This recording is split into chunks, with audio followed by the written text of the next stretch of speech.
a high-energy animation of a starship gliding through a glittering nebula, with the Starlight Sci-Fi logo emerging from the stars accompanied by dramatic music. In the far reaches of the galaxy, humanity faced an invasion unlike any it had ever imagined. But, when alien captors made an unthinkable decision, they discovered that even their superior intelligence couldn't predict the resilience of human children. The arrival of the Othelums was as silent as it was devastating. Earth's skies darkened with the shadow of their vast, crystalline ships, each resembling a fractured shard of an immense diamond. These alien invaders didn't come with declarations of war or booming threats. They moved with calculated precision, their purpose as cold and sharp as the edges of their gleaming vessels.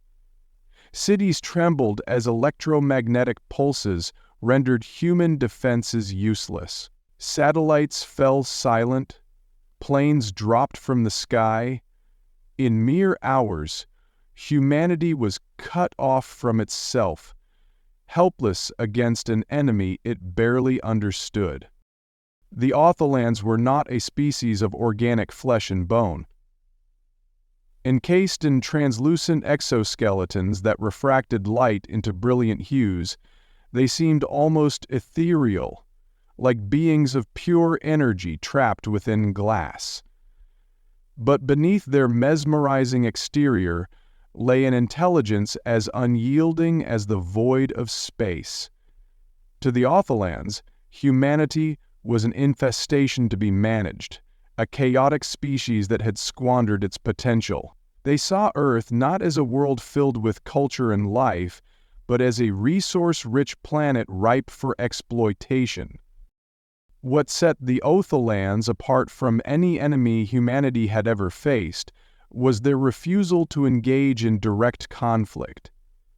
They did not waste time fighting Earth's militaries or attempting to negotiate with its leaders. Instead, they launched surgical strikes, bypassing the strongholds of adult resistance and focusing on a strategy that defied conventional logic.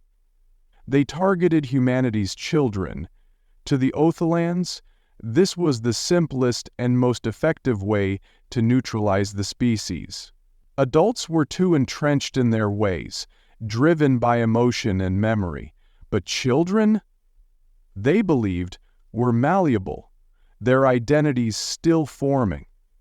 By capturing and indoctrinating the youngest generation, they could eliminate humanity's defiance at its root. The abductions were swift and clinical. Cities and towns found their youngest citizens vanishing overnight. Parents woke to empty beds and unanswered cries. The Othelans' technology allowed them to pinpoint targets with chilling accuracy.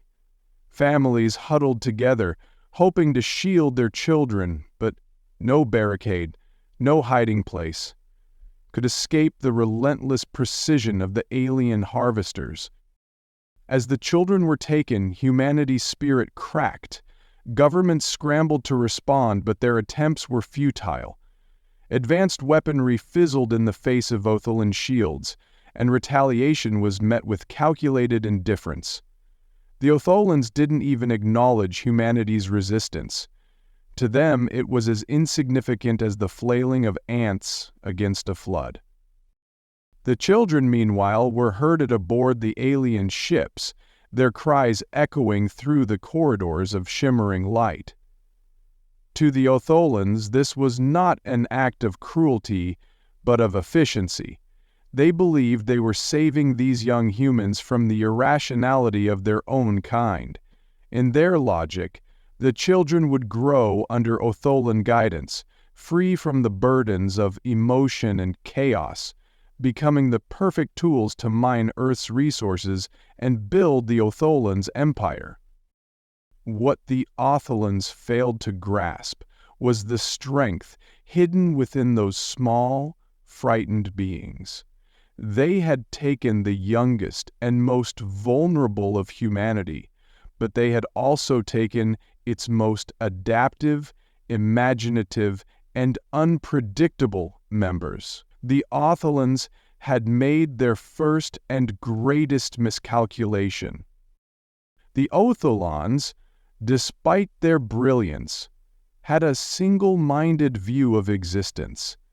Their society, governed by pure logic and efficiency, had long ago eliminated anything they considered extraneous.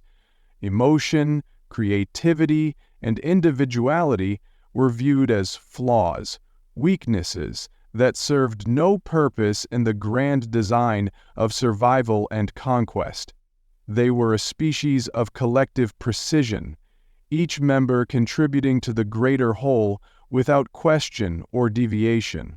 It was this rigid adherence to logic that shaped their perception of humanity and led them to their fateful decision. To the Otholans, human adults were chaotic, irrational creatures, driven by emotions that clouded their judgment. They saw their fear, anger, and grief as vulnerabilities to be exploited. The Otholans had observed humanity long before their invasion, studying their patterns and weaknesses. They noted how adults clung to outdated structures, how they fought among themselves, how they made choices based on feelings rather than facts. It was a puzzle the Otholans couldn't fully solve but believed they could circumvent. By targeting the next generation, they reasoned, they could break the cycle of chaos and shape humanity into something more useful. The children in the Otholans' eyes were unformed. Their minds were blank canvases waiting to be imprinted. The aliens saw potential in their malleability. Strip away the culture and influence of their elders, and these young humans could be molded into a workforce that would serve Otholan interests without resistance. The invasion was not an act of conquest, but of reprogramming, an attempt to overwrite the flawed design of human civilization with something more orderly and predictable. The Otholans believed this was the optimal solution, one that would maximize resources while minimizing conflict. Within their towering crystalline ships, the children were separated by age and aptitude. They were placed in sterile chambers filled with pulsating blue light, the environment meticulously controlled to suppress emotion and enforce compliance. Every action was monitored, every movement recorded. The Otholans began their indoctrination with mechanical efficiency, subjecting the children to endless streams of alien logic, teaching them the principles of order and subservience. To the aliens, this was not cruelty but necessity. They saw themselves as saviors, correcting the flaws of a primitive species and ensuring its survival in a form more aligned with the universe's natural order. Yet for all their intelligence, the Otholans misunderstood something fundamental about humanity. They couldn't comprehend the depth of human resilience, the power of connection, or the strength drawn from shared experiences. The children, though frightened and disoriented, began to adapt in ways the aliens didn't anticipate. They whispered to each other in the darkness, shared fragments of songs and stories, clung to small acts of defiance. Their spirit wasn't extinguished, it was ignited. The Otholans noticed the anomalies but dismissed them as insignificant. A child who refused to follow an order, a group that displayed unexpected collaboration. These were outliers, statistical noise.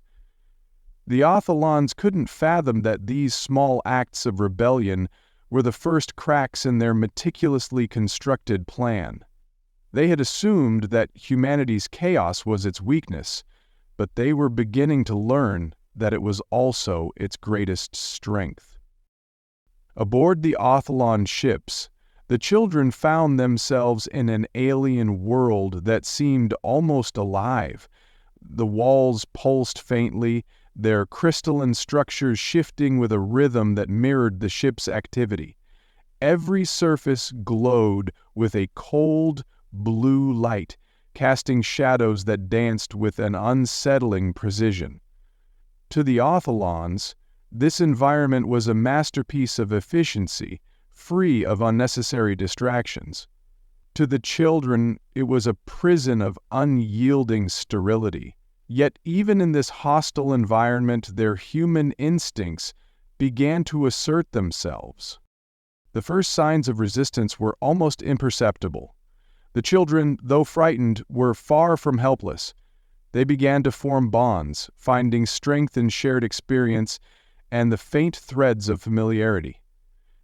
In whispered voices they spoke of home, recalling the faces of their families, the sounds of laughter, and the feel of earth beneath their feet.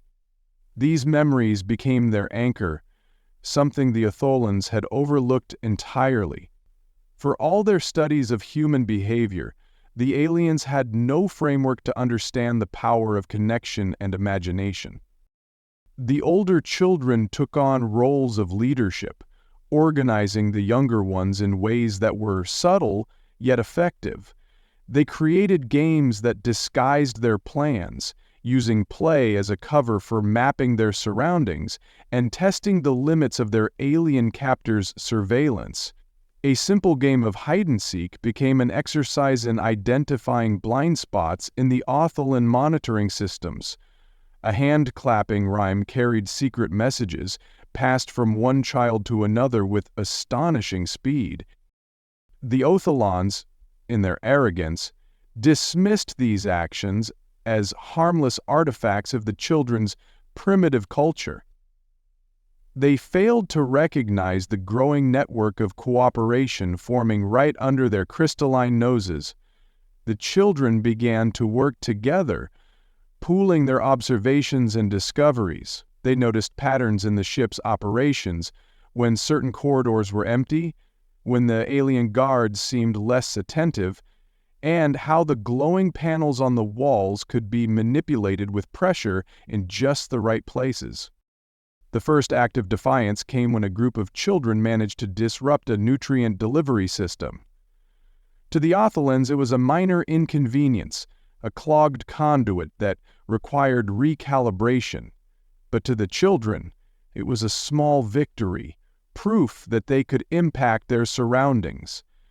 Encouraged by this success, they became bolder, finding ways to interfere with the ship's systems without drawing immediate suspicion.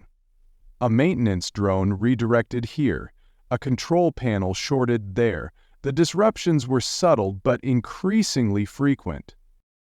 As these small acts accumulated, the Otholams began to notice inconsistencies in their otherwise flawless systems.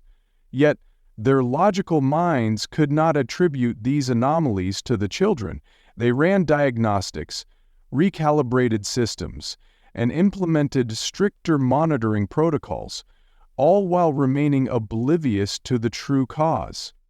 In their calculations, children were incapable of such organized defiance. It never occurred to them that the very traits they deemed weaknesses, imagination, collaboration, and emotion, were the source of the children's growing strength.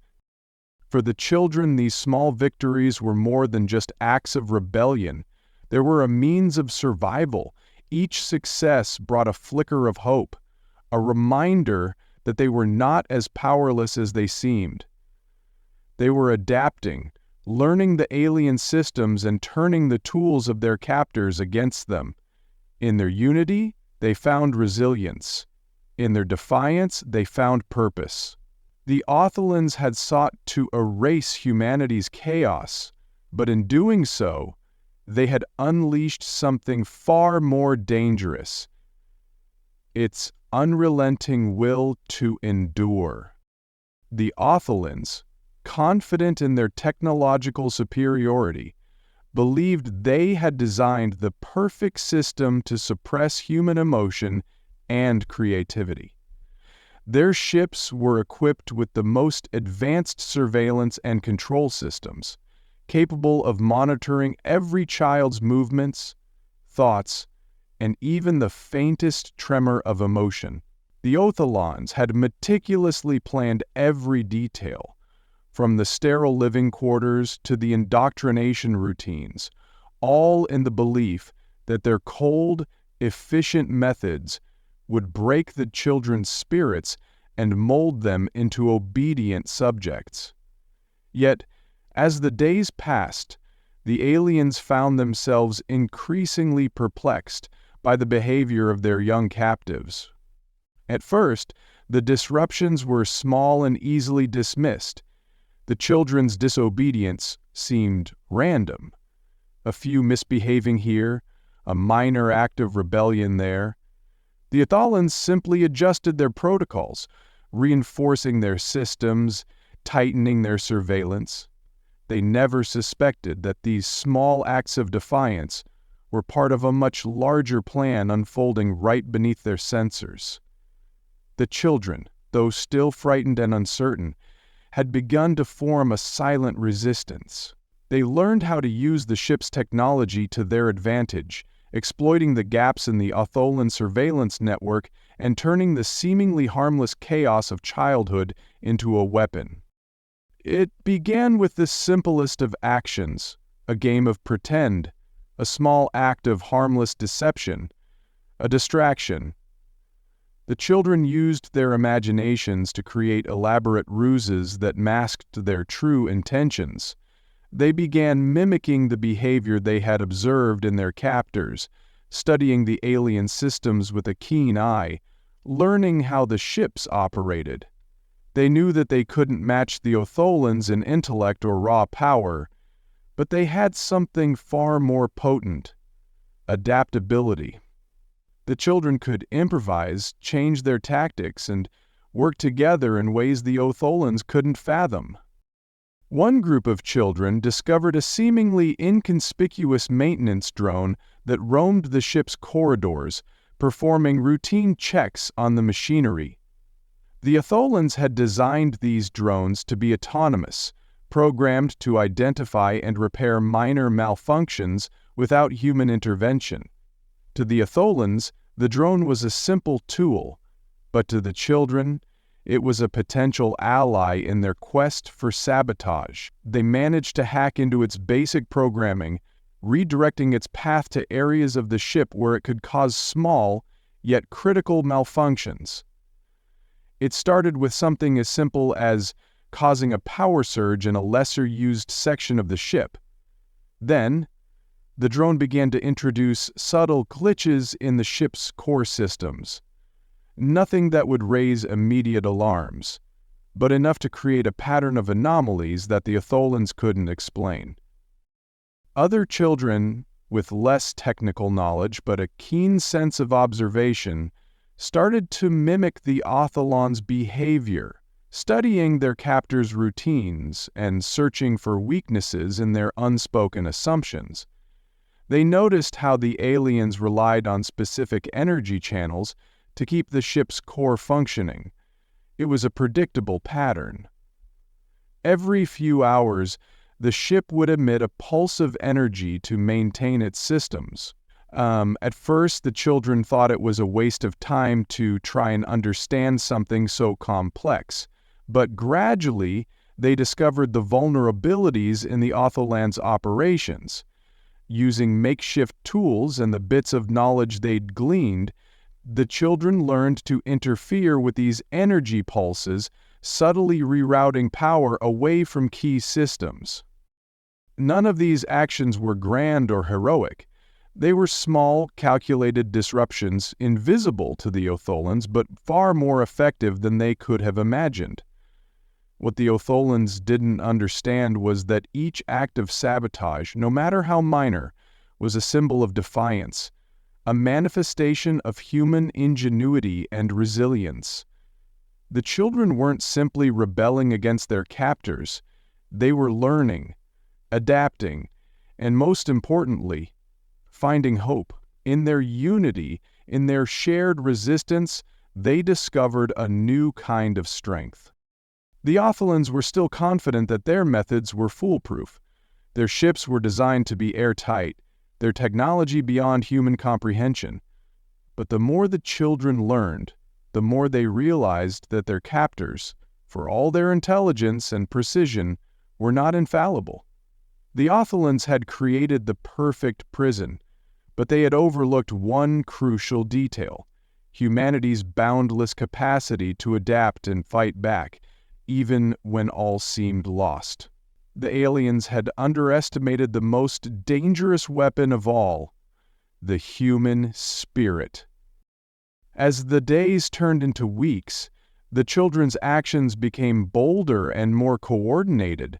What had started as a series of small, independent acts of defiance was slowly evolving into a full-fledged rebellion.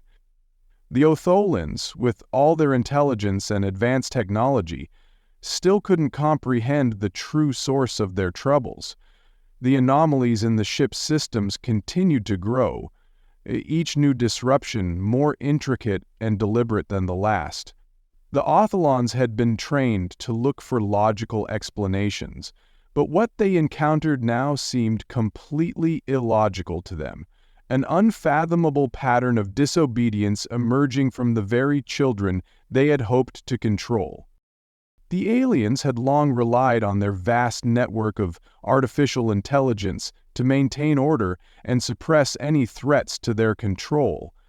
The ship's AI, designed to assist in every aspect of ship management, from environmental regulation to security, was their most trusted tool. It was a system of pure logic, untainted by emotion or unpredictability. The Otholans had placed their complete faith in the AI, believing that no human could ever outsmart a machine that was designed to anticipate every variable.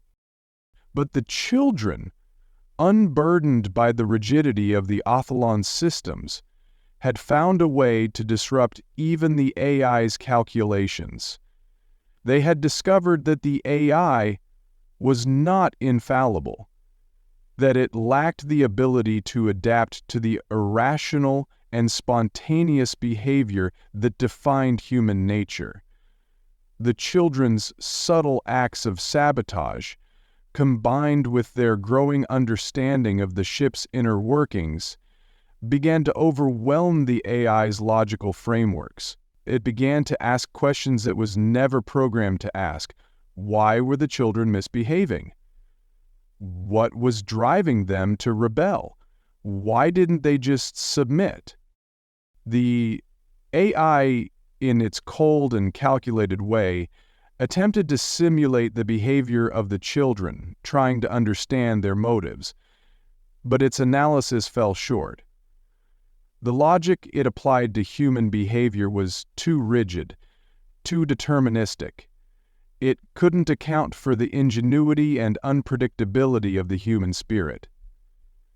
The AI tried to match the children's behavior with patterns it knew, but it was like trying to fit a square peg into a round hole. The children's actions didn't conform to any logical algorithm. It was a puzzle the AI couldn't solve, and in its confusion, it started to malfunction. The ship's core systems, which had once hummed with flawless precision, now began to show signs of strain. The children's disruptions, though seemingly insignificant, began to accumulate. The AI struggled to make sense of the growing anomalies, rerouting power in an attempt to compensate, but each fix only caused more glitches. The children had unintentionally discovered a weakness in the ship's design, one that the Otholans never considered: their reliance on a single, inflexible AI to control everything. The more the AI tried to adapt, the more it faltered. Its attempts to isolate and neutralize the children's actions only created more confusion. The ship began to show signs of instability. Power surges caused flickering lights, while environmental controls fluctuated in temperature. The once perfect surveillance system started to break down, its sensors malfunctioning or being redirected. The Otholans had invested all their trust in their artificial intelligence, and now, for the first time, they realized it was failing them. Meanwhile, the children saw the cracks in their captor's system and seized the opportunity. They understood that the Otholans' dependence on their AI had left them vulnerable. The ship's AI, once the ultimate tool of control, had become a liability, its inability to adapt opening the door for human ingenuity to shine through. The children, though still in captivity, had learned to use the chaos they had created to their advantage. They began communicating more openly, finding new ways to exploit the weaknesses in the ship's systems. It was no longer just about survival, it was about defeating their captors and escaping. The Otholans, in their pursuit of perfection, had overlooked a critical flaw in their plan. They had underestimated the children's resilience, their ability to think outside the box and turn the very systems designed to control them into tools of their liberation. The Otholans had built a prison of logic, but the children had discovered that the greatest strength of all lay not in rigid systems, but in the ability to break free from them. The Otholans, still confident in their technological mastery, had no idea that the fragile fabric of their control was beginning to unravel. Their belief that human children could be molded into docile, obedient beings was fading with each passing day, as their advanced systems, once flawless, started to show undeniable signs of deterioration. The ship's once seamless operations, managed by their omnipotent AI, now struggled under the weight of unexpected disruptions. The children, whose every act of rebellion had been dismissed as inconsequential, had now become a threat they could no longer ignore. It began with small things: a communication glitch here, a control system failure there. The Otholans, accustomed to precision, assumed these were just technical malfunctions that could be quickly corrected. But soon, the malfunctions became more frequent, and the patterns in the disruptions became undeniable. The ship's core systems, vital to its smooth operation, were beginning to experience delays and failures. The Otholans couldn't fathom that the children, who they had once thought of as little more than vessels for programming, could be capable of such organized sabotage. In their growing confusion, the Otholans turned to their AI for answers, but the machine's cold, logical mind was struggling to make sense of the unpredictable behavior it was witnessing. The AI had been designed to anticipate all human behavior based on its extensive databases of psychological and sociological data, but it had never accounted for one crucial variable: human ingenuity. The children's actions were too fluid, too creative, for the AI to predict or suppress. It could not process the fact that the children were actively learning how to bend the ship's systems to their will. The more the Otholans tried to intervene, the more the children's rebellion grew. It wasn't just the technical sabotage that was becoming a problem. The children were now communicating across the ship in ways the Otholans could not trace. They had learned how to manipulate the ship's communication systems, creating encrypted channels that bypassed the Otholans' surveillance. The children, once isolated and terrified, were now united in a covert network, sharing information, resources, and ideas. Each new discovery about the ship's systems, no matter how minor, was immediately shared and used to further their cause. It was no longer just about disrupting the ship. It was about finding a way to escape, to take back their lives. As the children's network of resistance grew, they began to understand more about the inner workings of the ship. They had long since realized that the Otholans, despite their technological superiority, were not infallible. The ship's massive engines, which powered the entire vessel, were located in the lower levels, a place that had once been off-limits to them. But now, with the Otholans' grip on the ship weakening, the children saw an opportunity. They had learned enough about the ship's layout to understand the weaknesses in the Otholan security systems. The AI, in its obsession with controlling the children's behavior, had overlooked the importance of protecting its most vulnerable systems. The children's growing knowledge of the ship's architecture had given them an edge the Otholans could never have anticipated. One day, a small group of children managed to gain access to the lower levels. They had cracked the security codes, bypassing the Otholans' defenses without detection. They moved in secrecy, carefully navigating the labyrinth of corridors that led to the ship's engine core.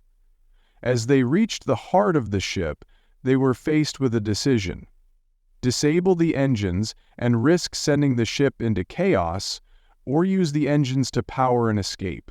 Their mission had grown more urgent now. Freedom was within their grasp, but it would come at a price. The group hesitated, unsure of how to proceed, but the spark of rebellion that had burned so brightly within them gave them the courage to make a choice. They knew they couldn't trust the Otholans to let them live if they succeeded in their escape. They would need to fight for their future. Together, they began to sabotage the engines, rerouting energy and causing small, controlled explosions to disrupt the ship's power grid. It wasn't enough to destroy the ship, but it would cause the Otholans to scramble, to divide their attention and resources. As the children worked in the lower levels, the Otholans above were thrown into disarray. The AI, finally realizing that it could no longer control the children, began to reassert its dominance. But by then, it was too late. The Otholans had underestimated humanity's ability to fight back, especially when that fight was driven by a deep, unyielding desire for freedom. The children had done what no one thought possible. They had broken the chains that had bound them. The Otholans had thought they could turn human children into tools, but they had unknowingly created the spark of a revolution. When the final push came, the Otholans were left scrambling, their ship no longer under their complete control. The rebellion had begun in the quiet corners of their vessel, in the hidden crevices where their surveillance couldn't reach, but now it was spreading like wildfire. The children, once helpless prisoners, had become the force that could shatter the Otholans' grip on Earth and on humanity's future. The Otholans, in their arrogance, had always prided themselves on their ability to predict and control. Their entire civilization was built on a foundation of order and precision, a belief that their way of thinking was superior to that of any other species. They believed that their intelligence, their technology, and their mastery of the universe made them infallible. But in their attempts to break the human spirit, to turn children into pliable tools, they had made a fatal miscalculation. They had underestimated the one thing that no amount of technology could suppress: the will to survive. The rebellion, ignited by the children's quiet defiance, had spread like wildfire through the ship. The Otholans, who had once been so confident in their ability to contain the chaos of humanity, were now scrambling to regain control. They deployed their most advanced security protocols, rerouted power to critical systems, and activated every available defensive measure. But nothing could stop the tide that had already begun. The children had unlocked the secret to their survival. They were no longer alone, no longer isolated in their small, sterile cells. They had learned to communicate, to strategize, to think as a collective force. They had become a formidable adversary, one that even the Otholans could not easily defeat. In the lower levels of the ship, the children continued their sabotage, systematically undermining the Otholans' most vital systems. They had taken control of the ship's engines, disrupting the power grid and causing energy surges that forced the Otholans to divert their resources to containment. Meanwhile, in the upper levels, the children's increased communications network had grown more sophisticated, allowing them to coordinate their efforts with increasing precision. They had learned the ship's layout, its routines, and its weaknesses, and now they were exploiting them to their advantage. The Otholans were no longer in control of the ship. They were just passengers watching as their empire crumbled. As the rebellion grew, the Otholans' confidence faltered. They began to understand that this was not a minor disruption that could be easily quelled. This was a full-scale uprising, and it was being led by the very children they had thought they could break. The Otholans had tried to strip away everything that made the children human: their emotions, their creativity, their bond with one another, but in doing so, they had only strengthened it. The children had learned that there was power in their unity, in their shared experiences and common goals. They had learned that their emotions, far from being weaknesses, were a source of strength. It was their humanity that made them resilient, that made them dangerous. In the chaos, the children began to take back the ship. They worked together to disable the Otholan security forces, using their knowledge of the ship's systems to disable the surveillance cameras and disable automated defenses.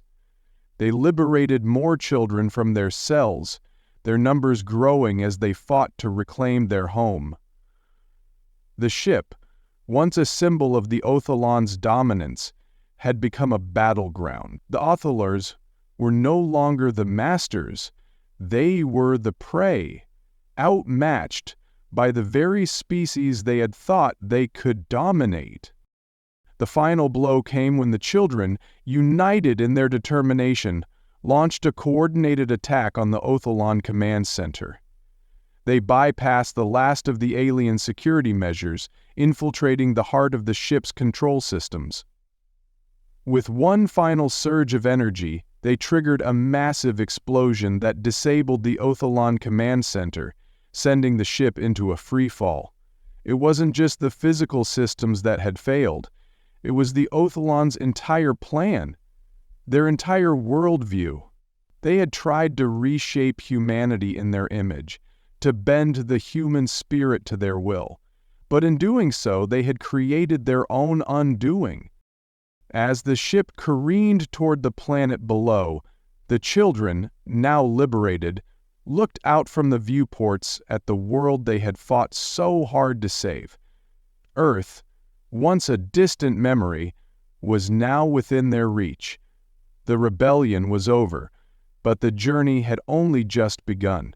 The children had shown the Othalians what it meant to be truly free, and, in doing so, they had sparked a revolution that would echo through the galaxy for generations to come. The Otholans, once the pinnacle of intelligence and order, had learned a hard lesson. They had believed that the key to control was in the suppression of humanity's chaos, but they had failed to see that it was within this very chaos that the true power of humanity lay. The children had not only escaped, they had won. The universe, it seemed, was not a place for those who sought to suppress the natural forces of life. The Otholans, in their attempt to dominate, had lost everything, and in their place, humanity's future had been forged.